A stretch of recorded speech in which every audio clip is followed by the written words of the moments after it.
All right, welcome back. This is my last video in my cellular respiration series, and this one we're going to wrap up the cellular respiration aerobic pathway. We're going to look at ATP synthase, and then we're going to do just a little bit of comparing the process of cellular respiration with photosynthesis. So, quick reminder, we've now gone through the process of looking at this anaerobic oxygen-free process of breaking a glucose into pyruvates and making a little bit of ATP. And then we've looked at this whole sequence of events that takes place in the presence of oxygen. So we've looked at how in the Krebs cycle, we are able to fully oxidize our carbons, harvest the electrons from those carbons, and transfer them to our electron carriers to make NADH and FADH2, which then drop off their electrons to the electron transport chain, right? And then in that electron transport chain, the energy of those electrons was used to create an H+ gradient. So we have pumped lots and lots of H+ against its concentration gradient to create this high concentration of H+ in the intermembrane space and a low concentration out in the matrix. And now think about it this way. The whole process of the Krebs cycle was sort of like kind of pushing a ball to the top of a hill, right, from an energetic perspective, right? So we have basically converted all of this energy that was stored in the bonds of glucose into a concentration gradient, right? The potential energy of a concentration gradient, just like how a hydroelectric dam might do this, right? So we have this, think about with the dam, you have a high concentration of water behind the dam, right? And then you can let that water through openings in the dam in a controlled way to power turbines, to power the production of energy. And the exact same thing is going to happen here with our ATP synthase. So you have already encountered ATP synthase when we talked about photosynthesis, right? The electron transport chain of photosynthesis. And it works the exact same way here, right? The difference is, in photosynthesis, this was just producing some ATP to power the Calvin cycle. With cellular respiration, this is the whole point, right? Like this is the whole purpose of aerobic respiration, is this last step, right? To power ATP synthase and making as many ATPs as we can. And so what's going to happen is, you notice how in our electron transport chain, the arrows are all pointing up, right? So we're using the electron energy to pump H+ into this intermembrane space. In this very last step, ATP synthase has an arrow that's pointing down, as in H+ is going to flow down its concentration gradient from a high concentration to a low concentration.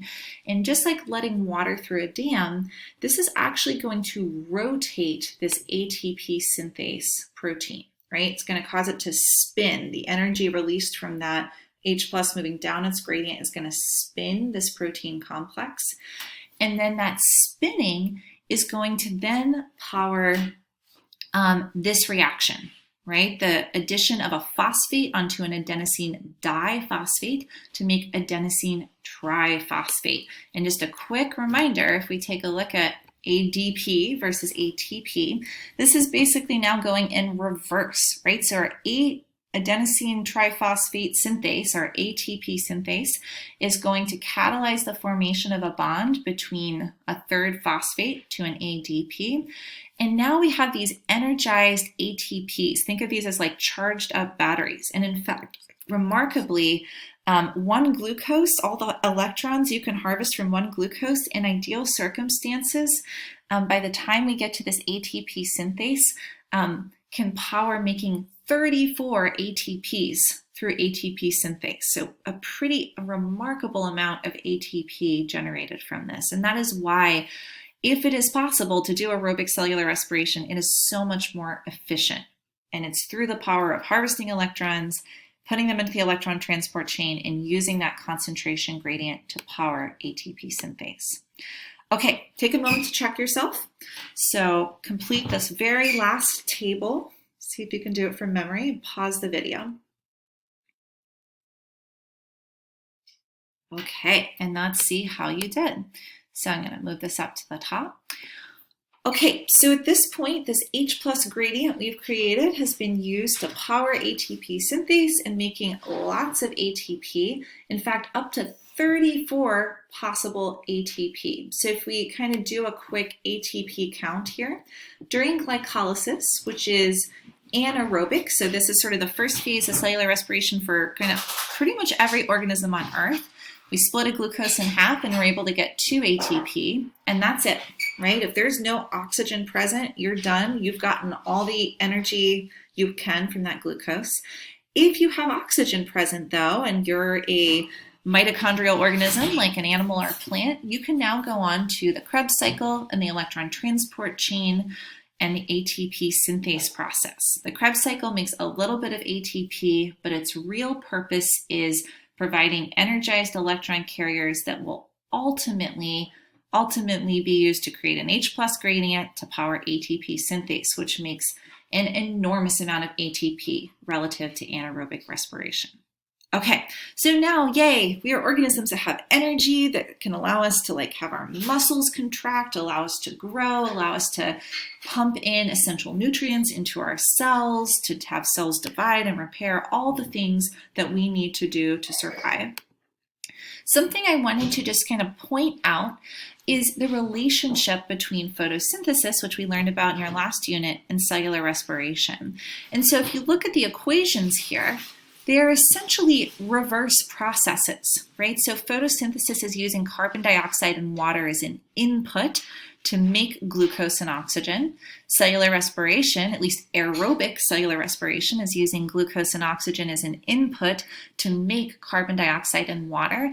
And really the key difference here is with photosynthesis, the energy input is light, and that light energy is converted to the chemical potential energy stored in the bonds of this glucose. Whereas in cellular respiration, we're now harvesting the energy stored in the bonds of that glucose, but rather than just releasing it as heat or light like we might if we burned it, instead we're going through a series of controlled redox reactions that allow us to harness that as usable ATP, right? This stored energy in ATP that can power cellular processes. And you might be asking, well, why do plants bother to do both of these processes? Well, so glucose is useful for sort of midterm storage of energy, right? Glucose is a stable molecule that can store energy a little longer.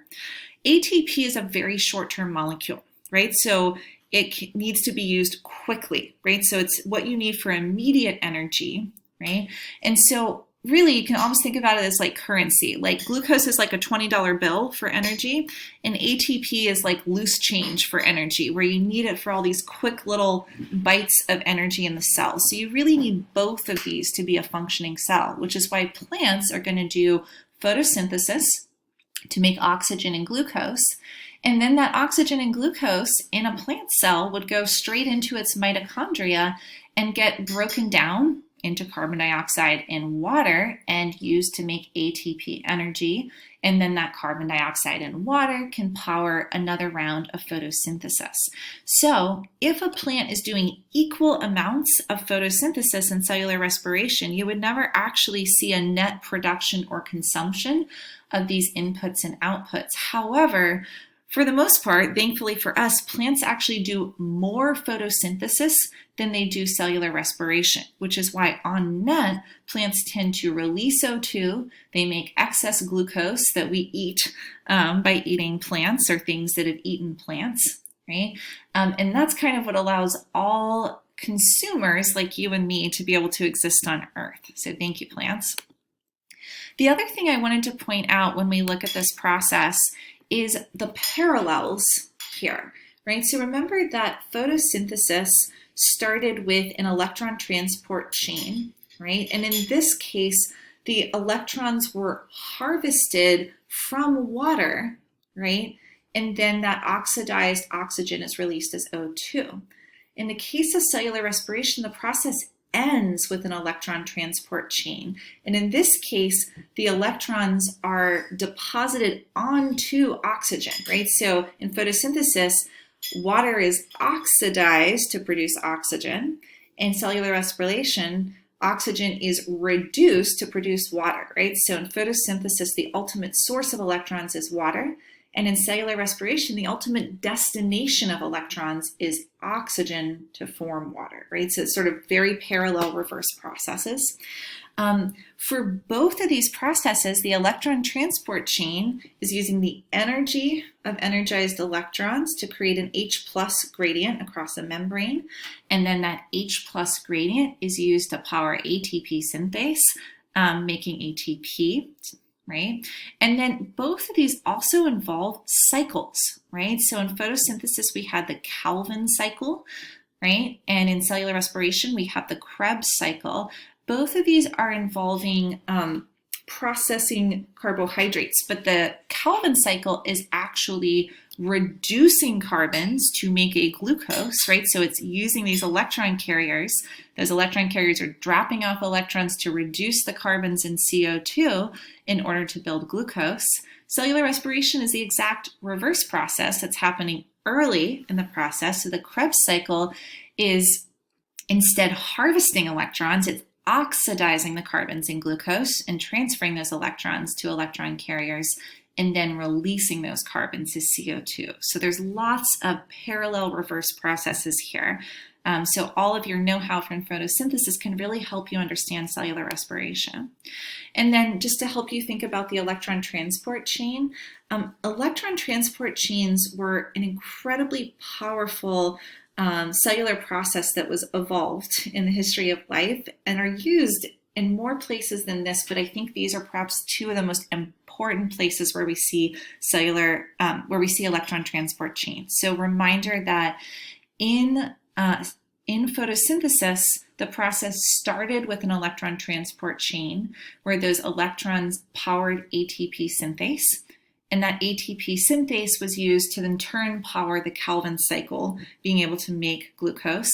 In contrast, in mitochondria, the electron transport chain is coming at the very end of the process, right? And is being used to make ATP, which is the whole purpose of the process, using ATP to power all of these cellular processes you need to stay alive. But at the heart of this, you can see how creating concentration gradients using the movement of electrons is really key to the energetics of this process.